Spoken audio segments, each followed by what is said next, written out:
Hi everyone, my name is Melissa Devo and I'm here today with Lynn Welsh, another author of the Letters of Love book written for pregnancy and infant loss, which is coming out in October, on October 15th.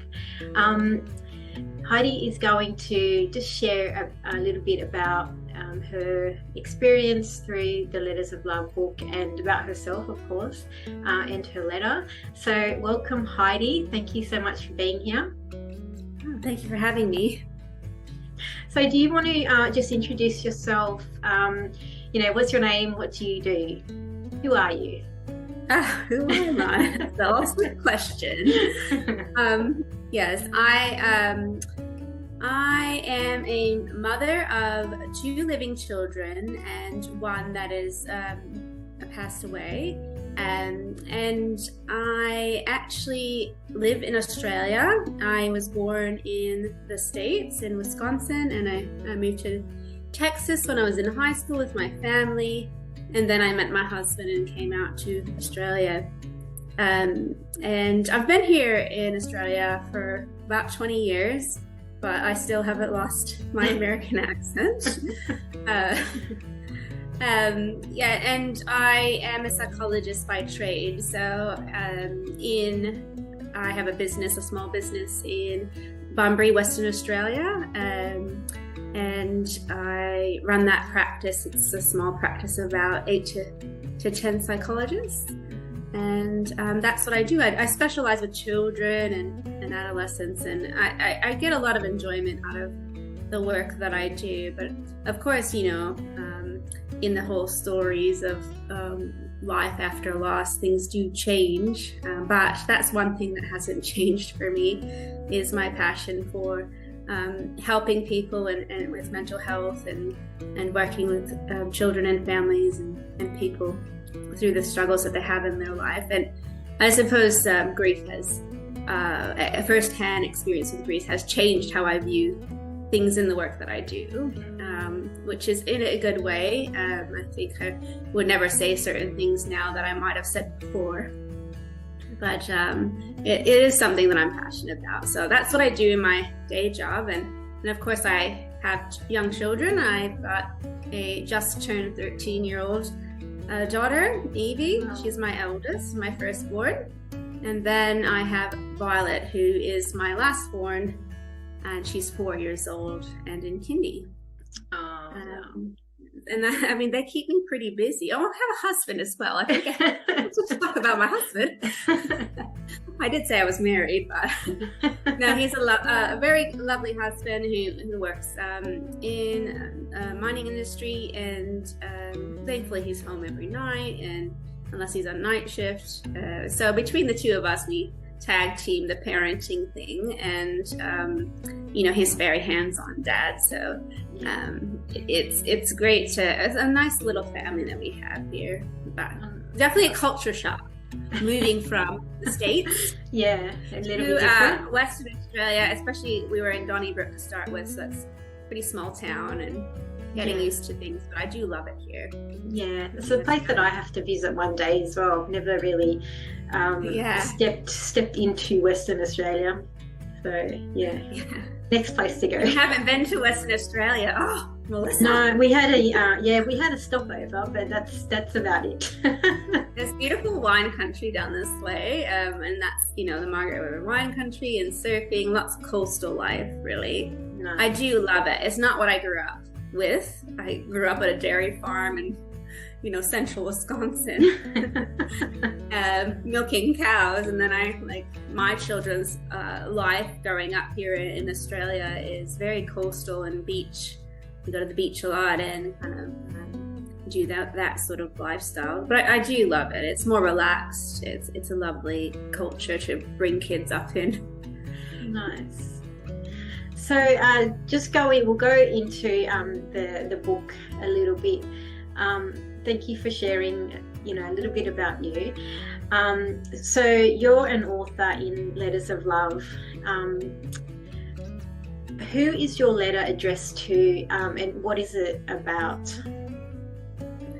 So the Letters of Love book, you know, I wrote my letter to my daughter Ellie, who was stillborn. She was stillborn in 2017, so that's not about 5 and a bit years ago. And it sort of was not expected. It was like there's no cause found. So my letter to her, and I mean, it's great that I had the opportunity to write a letter. I've always meant to do things like that, but I never really did it, I guess, through grief and getting through that. And that first year was probably the worst. And then going on to, you know, just trying to carry on after loss. And by then I'd had a brand new baby with Violet. So, because I fell pregnant with Violet about 4 months after we lost Ellie. And, you know, life gets really busy and emotional roller coasters as you go through. But my letter to Ellie was to her, as I would wish, all the thoughts, I guess, the things that I might have wished to do with her or missed out on, what I guess telling her from my point of view, the things that our life is like and how we integrate her into our life, even though she's not here. So she's a, you know, sibling, a younger sister to Evie and an older sister to Violet. And, you know, I guess going through how we navigate as a family and how we do that. I could have written a bazillion words in this letter, but you only let me write 3,000. I really struggled with that part of it, like not writing more because I had so many things I could share. So it is a little bit about my lost story and what happened to some extent, and how her loss has shaped sort of who I am and how I navigate life now. Because I don't think when you go through losing your daughter full term, when you know there's no cause and everything like that, I don't think you can go through something like that and it not change who you are as a person. So I kind of referenced that a little bit, and I didn't really make it about me so much, but more about me speaking to her as if she were here and what I would tell her being 5. Yeah.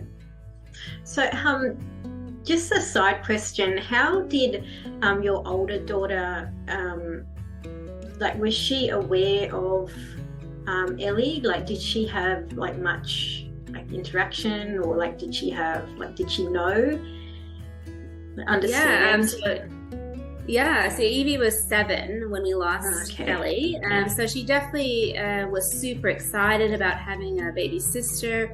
And previous to Ellie, I had a missed miscarriage, so I had found out at 12 weeks, and we'd already told Evie by then, at that, you know, before I found out that the baby had died. So she kind of was sad about that. She was only about 4 or 5 then. But being 7, she definitely was talking to her friends all about, you know, her baby sister. And it was just leading up to the April school holidays, or, you know, when she was supposed to be born. So we were kind of expecting like to have time at home with her, and, you know, that she could go back and share with her friends at school. And, you know, having a baby sister. She'd been an only child basically for that 7 years of her life, so she didn't know anything different to what it would be like to be a sister. But I do think she was super aware and super in tune to me, and in a sense, when we lost Ellie, she was there. We got to kind of show her Ellie straight away. They allowed her to come down to the recovery room where, because I had a cesarean, so they allowed her to come down and kind of be with us. And it was such a weird mix. And I would talk about that in my letter a little bit, about that weird split between being so happy to show off your baby and that devastation of knowing that they won't be there and you won't be able to like take them home with you and do all the things that you do. But so we stayed in hospital for 3 days with Ellie, and we had a cool cot that allowed us to do that. And Evie was there with us every day. They allowed us to have her. My husband did take her home at night. One of the nights my mom was here, so she helped look after Evie then.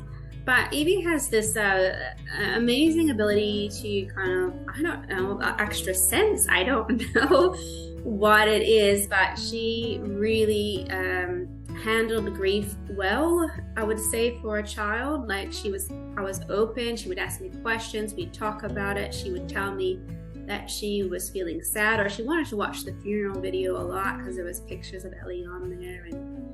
And, she would go into Ellie's room and look at her things and dance around and kind of just still, like, almost the best way you could be in grief. And then there was times where she would hand me like her baby doll and say, "Here, Mom, hold this," and of course I'd burst into tears. Big emotional mess, really. Yeah. And it's like, at least, you can hold this, Mom. Because I think she kind of sensed that missing and that loss of what would have happened, for me in not holding my baby, not having my baby here. So that was a pretty emotional time. When we were in hospital, Evie, she had sixth sense. She would sense how I was feeling. Sorry about the slamming of the door. It's okay. She had us an ability to kind of connect to grief, but she also regressed. And that's a very psychological term. That's my psychology talk coming out. But basically, she acted like a 3-year-old. And right. In her emotions, in her behavior, and I had to go out and buy a little tent for her and get her to just be able to hide away from people, because I had a lot of visitors and people that would come, to help support us. And there was just times, even in her drawings, that she drew like a 3-year-old. And it was amazing, some of her drawings, because they would depict love and grief in the same way. It'd be great if I could, show you one day the photos or the drawings that she drew, but it's pretty amazing how kids navigate grief. But we were just really open in our grief. We announced it on social media, because I kind of had to some extent, because of the work that I do, and I took a lot of time to kind of ease back into work, looking after myself and holding space for people you can't do when you're in that raw grief. So that was, challenging, being a mom to her and trying to get up every morning to feed her and to do things for her. I don't know how I would have got through if it hadn't been for Evie, and just her being a kid and me needing to be her mom. I wanted to hide away and not do anything, as you do when you face something as awful as losing your child. But being able to focus on her helped a lot. Yeah. So what was the reason you decided to join the Letters of Love book?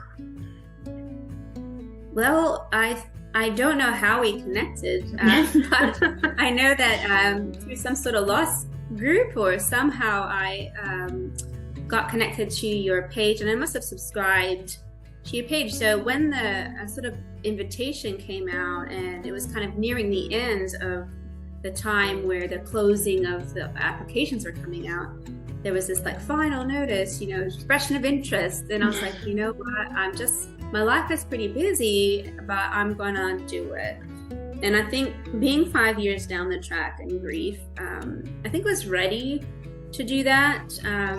There's a knowing that happens as time goes on, and there's different experiences, and you almost look for opportunities to talk about your baby, because in the beginning everybody is happy to talk about it, but then as time goes on, unless you get a random weird question from a stranger about how many children you have, you don't really get a lot of opportunity to share your experiences. And something that I like to do and I want to do, I guess in a sense, to put my story out there about Ellie, and to connect to other people who might relate to my story and to Ellie's story, because I know that helped me reading other stories and kind of realizing I wasn't the only one. It was a weird feeling, because you think this day and age that this sort of thing shouldn't happen, that babies shouldn't die just before they're due to come out. We have the medical science, we should have the know-how, and even being a psychologist, I was really naive to it.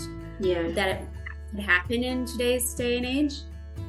So like it was such a shock, and in going through all of that, and hearing that, it is unfortunately a common thing. I think I read a lot of statistics out there and researched things because I just wanted to find some sort of clue to why could this happen, and what do other people have this happen. And sadly, even the local hospital that I spoke to said that it, in their little tiny town of Bunbury, and they have 2 hospitals here, that they have about 20 a year, and that's just a really low estimate.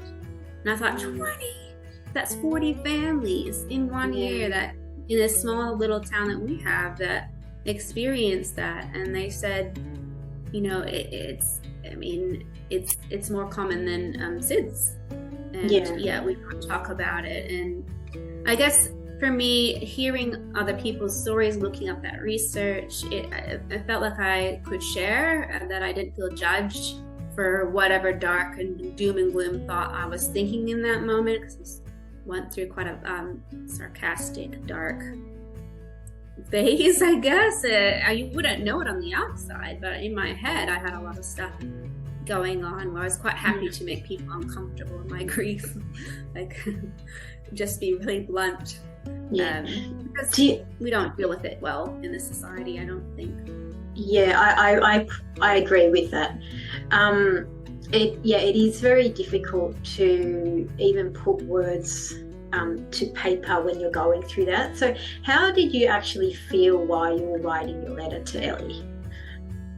Well, it came as a kind of I thought I'd had all this time to do it, and I kind of left it to the last minute, not intentionally. I just thought I had more time, and then I sort of got a reminder saying, they're due in tomorrow. I was like, oh no! And I quickly sat down and just put my whole instinct into it. So for me, it was a real raw gut, instinctual sort of letter. It wasn't anything that I had to mull over a lot. I actually think that it helped me to some extent not overthink it or over fluff it. It was just whatever came to mind. So it was at first a very emotional thing. I think it was more emotional after finishing it and realizing I'd put something down on paper, and I'd not done that before. So that was, quite an emotional time, but a positive thing. I think I was proud of the fact that I could do that, and it made me want to do more of it. As in, I think I should continue to do this, because many times throughout the years that of loss, I guess grief after losing Ellie, I would dialogue things that I would write in my head. I just would never put them on paper. So sometimes I would talk in my head of the things that I would think or say to her as I'd go for a walk, or as life happened throughout my life with the girls. Because you do parallels. Any parent who has lost a baby or a young child does parallels. You kind of grow your child with you. As you go through the stages and the milestones of not just birthdays, but little things that you would experience in your family.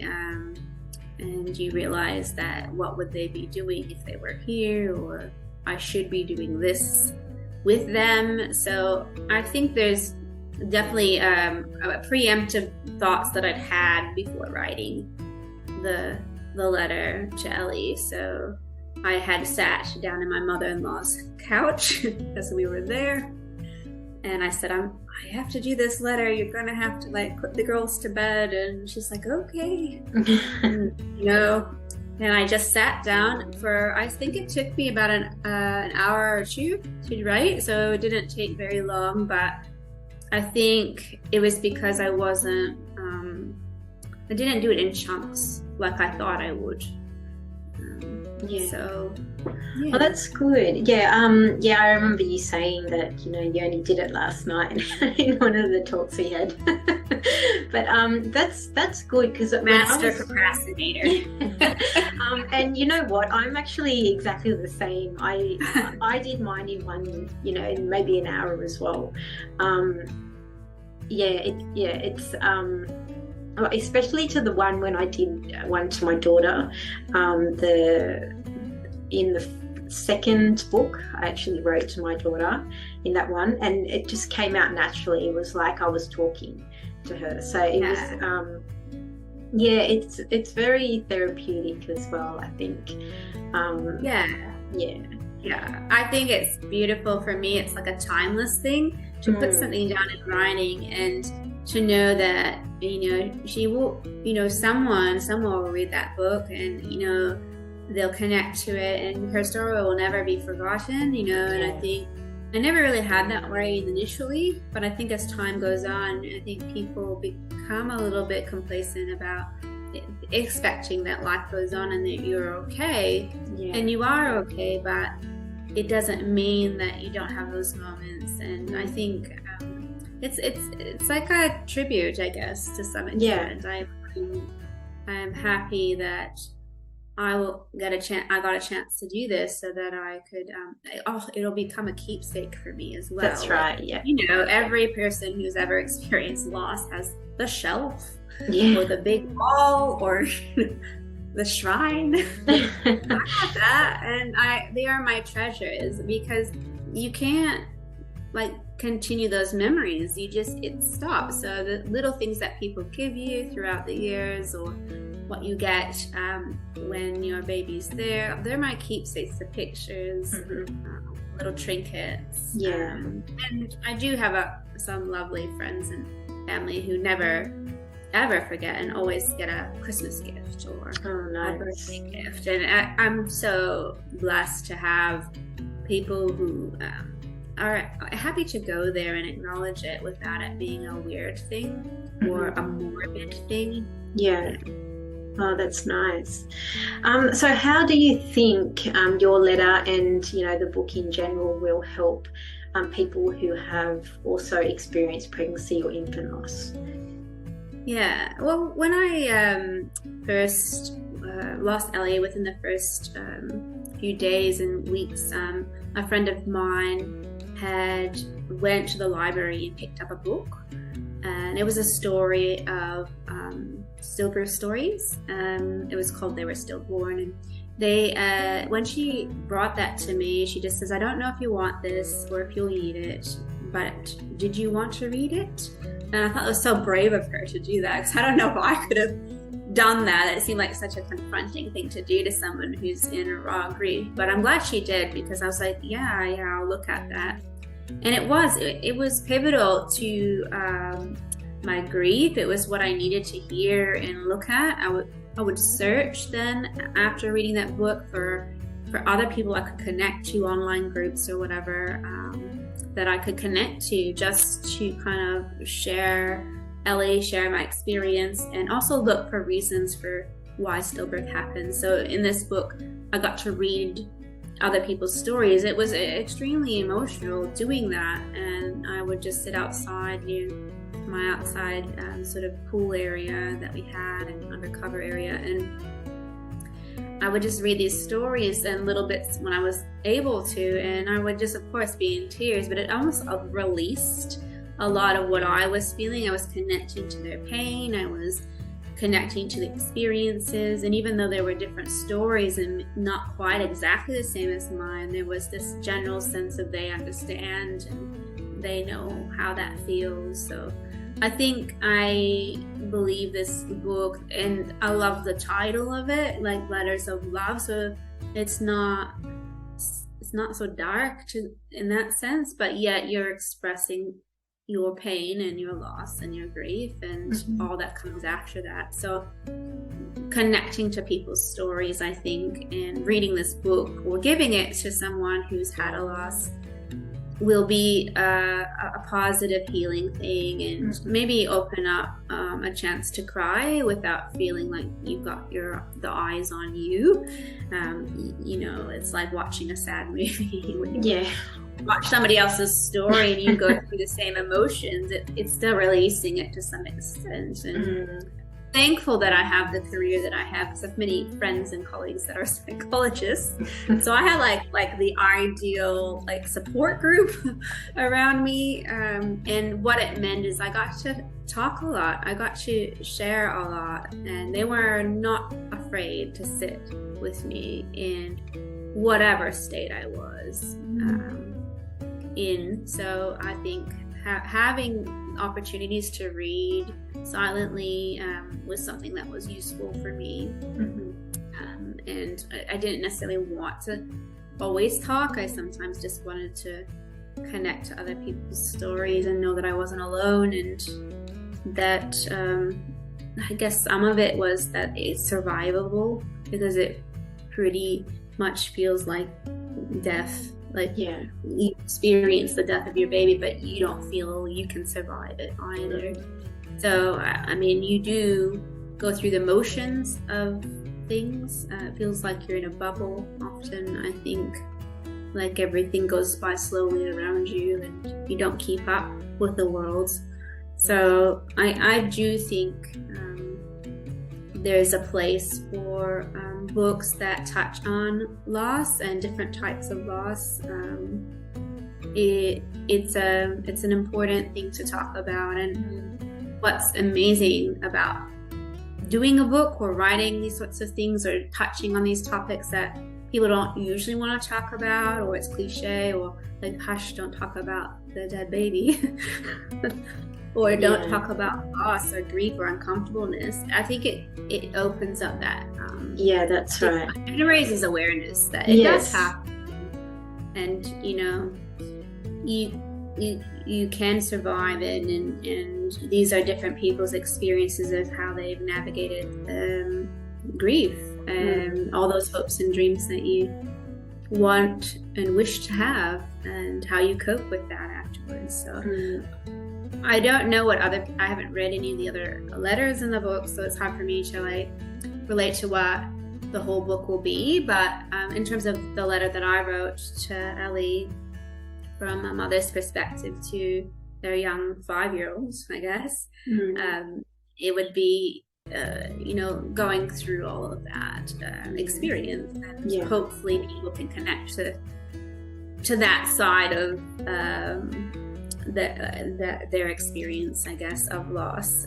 So I mean, I hope to be able to kind of put them in packages. I like to make packages for the hospitals as part of what I like to do. I'm like that want to do stuff sort of person, want to help people. It almost like is a way of keeping Ellie's memory alive, but also it's a helpful thing for me to feel like I'm making a difference, that it doesn't have to be so isolating, that there's more support out there for people. Just like the vigilante of like, break the silence. That's sort of me. Talk about it. It's not being afraid to talk about it. But I think doing these packages, I'd like to be able to include the book into that as an additional thing. Oh, nice. I was just going to say as well, like you mentioned, I've lost my train of thought, but you mentioned something about opening a dialogue, because I think not many, for me personally as well, like I had my losses starting from 2007. So back then there wasn't a lot of stories like there are now. Like I didn't receive much information. I was sort of alone in everything. I felt like I was alone. I was handed a pamphlet for miracle babies, and miracle babies is not for stillborn babies, it's for babies that have survived but maybe passed away later on. So for me, and that company or that organization isn't really for miscarriages either. So for me, I really didn't have anything to go by. So I think personally, this book is going to bring awareness, and that's why I've called it Letters of Love, written for pregnancy and infant loss awareness. And I think that because I've read all the letters, obviously, I think putting them all together, because they are very different, it'll give people that are reading this book a real eye-opener of the emotions that these parents actually go through, male and female, like mother and father, and even siblings. So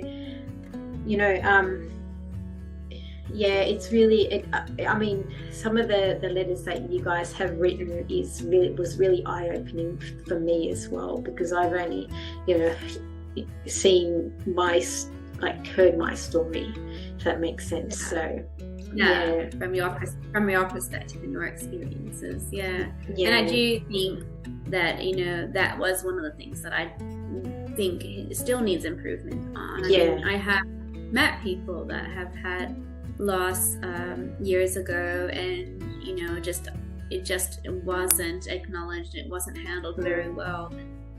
And I mean, now we have social media, which helps a little bit, but still very isolating even with it. It is, yeah.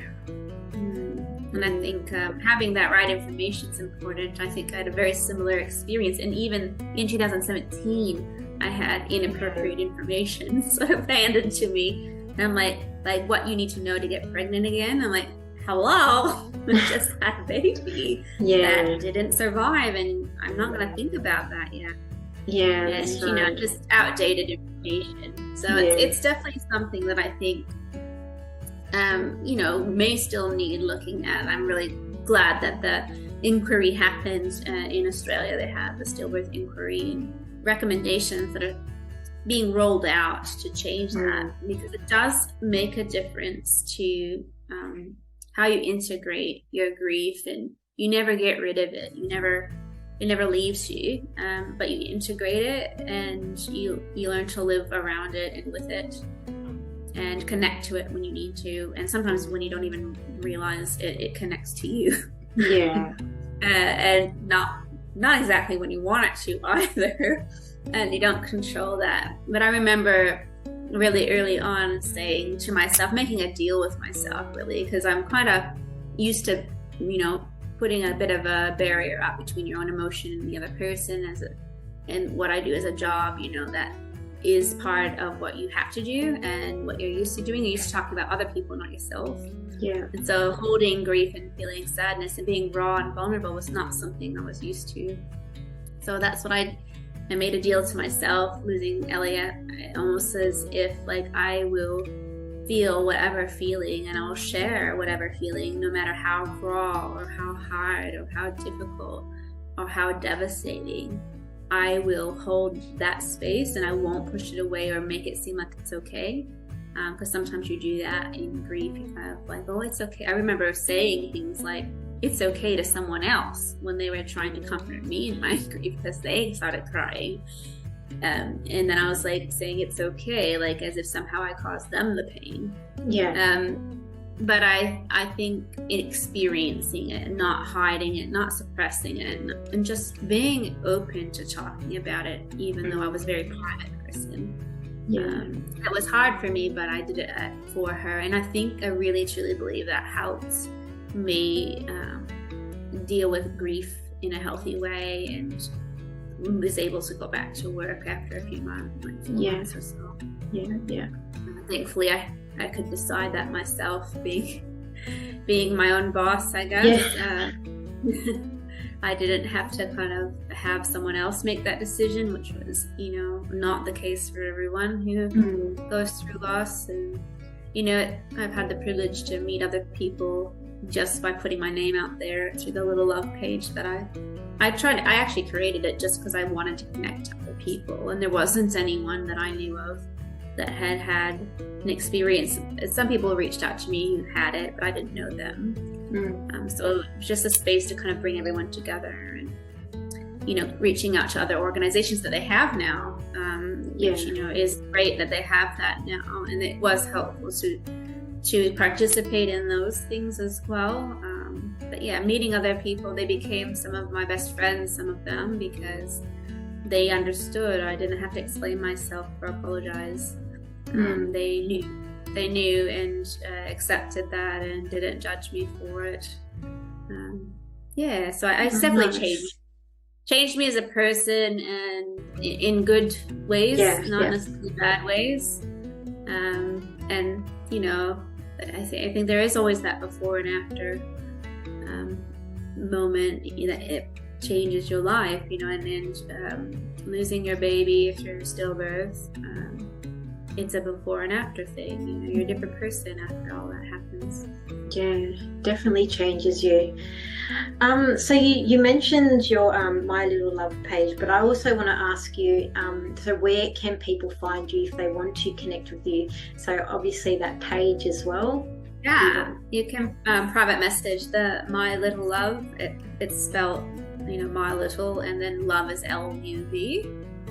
So you can private message me there, or you can email me if you like through my work email, which is heidi@thetherapyplacewa.com.au. I'll respond. I manage that page myself, so it's more just of a connecting page. So there's not a lot. It's not like a support group or online support group page or anything, but it's just stuff that I find help me in my grief journey, and I'm hoping it helps others. And slowly it grows every year, because we do the packages and we put our little card in there just so people know how to connect to us locally. And there's always the bigger organizations that are important too, but nice to know. And I've been able, thankfully and gratefully, been able to connect to some people who received our packages and have met with me for coffee and shared their story. And it's good when you can almost be that kind of hope for someone, that you can survive it and you can get through it and be okay again, even though you've been through so much. And and it's really hard for people, I suppose, who that's their first experience, or of a child, or who haven't been able to go on to have any other children following loss. I've met them all, so it gives you perspective. It gives you a lot of compassion, but it also makes you not want to put up with stuff too when you hear it. So you're less tolerant of some things, and in the same light more empathetic. So, it's hard to explain those sorts of things, but I guess I'm happy for anybody if they want to email me or message the page or share their story. I don't mind hearing it. I'm very open about mine, and I'm happy for people to ask questions and to find out more. Yeah, well, I'll actually put those links as well. I think you've given me those links, so I will put the links in the notes underneath the video as well. Well, I will leave it there. Heidi, thank you so much for your talking about your experience with the book and writing your letter. I really appreciate you coming on, and I loved hearing your story. And I loved reading your letter as well. But for everybody out there that is interested in joining us in the launch group, we're having a launch on the 15th of October, which is Pregnancy and Infant Loss Awareness Day internationally. So you can join us there. And this book is going to be donated, around the world as well. So, if you do purchase a copy, your purchase will be donated to some charities. So, again, thank you so much, Heidi, and I hope to speak to you very soon. Yes, thank you. Bye. Bye.